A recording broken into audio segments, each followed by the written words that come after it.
ভগবান জড়জগতে দেখাশোনার ভার ন্যস্ত করে বিভিন্ন দেবদেবীর উপর।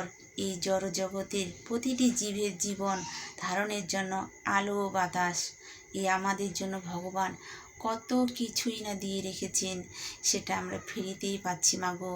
আর হরিনাম করতে গেলে সেটা আমরা মুখে উচ্চারণে করতে পারি না, যে না না হরিনাম করতে গেলে লজ্জা লাগে। কিন্তু আমাদের জন্য ভগবান দিবারাত খেটে চলেছেন, যে আমার সন্তানরা, আমার সন্তানের সুরক্ষার জন্য তিনি এই আলো বাতাস সবসময় দিয়েই রেখেছেন। সবসময় আমাদের জন্য ভগবান করুণাময়ী, তিনি দয়াময়ী, তিনি হচ্ছে আমাদের দীনবন্ধু, এই দিনের বন্ধু। কিন্তু এই দিনেরই শুধু বন্ধু না, পরদিনেরও বন্ধু। তাই হচ্ছে তিনি হচ্ছেন দীনবন্ধু।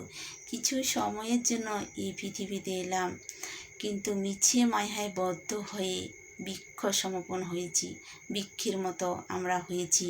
কিন্তু কৃষ্ণকে না বুঝিলে আমরা জনম ব্যথা, এই জনম ব্যথা হয়ে যাবে মাগো। 84 ক্রোশ ভ্রমণ করে তবে মানুষ জনম। একবার সেই সারের সার যদি তোমরা পেয়ে যাও, আর সেই আসতে হবে না তোমাকে এই 84 ক্রোশ ভ্রমণ করতে।